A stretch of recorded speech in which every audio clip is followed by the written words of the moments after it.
ஊருக்கே தேர்தல் காற்று வீசுற நேரம். சின்ன டீ கடை கூட பெரிய சபையா மாறிடும். அந்த பெஞ்ச்ல 2 இளம் நண்பர்கள் டீயின் சூட்டோட அரசியலின் சூட்டையும் பேச ஆரம்பிச்சாங்க. அப்படியே வந்துட்டாங்க ஏபிசி கட்சியினரு. சிரிச்ச முகத்துல காசு மழை. ஒவ்வொருவருக்கும் 2000.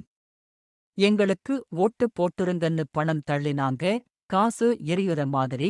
வாக்கு வாங்குற கட்சி. ஆனா அரசியல் சண்டைங்க பார்க்கிறோயா? அடுத்த நிமிஷத்துல ஜகேயல் ஆட்கள் வந்தாங்க. அவங்க 2000 கொடுத்தாங்களா? நாங்க 3000 கொடுத்தோம். ஓட்ட மட்டும் எங்களுக்கு போட்டு கொடுங்க. பணத்தால வெற்றி பிடிக்க ஆசைப்பட்டு இவங்க அதே போட்டியை கிளப்பினாங்க. டீ கடையில ஆரம்பிச்ச லஞ்சம் ஊருக்கே பறந்துச்சு. தெருவோட தெருவா, வீடோட வீடா 15,000 பேருக்கும் பணம் கொடுத்தாங்க. சிரிப்போட வாங்குறவங்க, சந்தேகத்தோட வாங்குறவங்க, ஆனா எல்லாரும் வாங்கினாங்க. தேர்தல் முடிவுகள் வந்தப்போ சத்தம் மௌனமா மாறிச்சு. ஏபிசிக்கும் ஜகேஎல்க்கும் வெறும் 15 ஓட்டுதான்.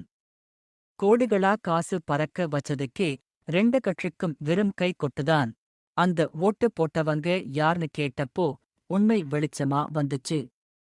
ஒவ்வொரு கட்சிக்கும் சொந்த குடும்பத்தார், நெருங்கிய 12 பேரு மட்டும்தான் வாக்களிச்சாங்க. மீதிய எல்லாரும் நாங்க தான் போட்டோம்னு சிரிச்சு கலாய்ச்சாங்க. அந்த நாளிருந்து ஊர் மக்கள் ஒன்றானாங்க. பணத்தால வாங்குற ஓட்டு பொய் ஓட்டுதான்.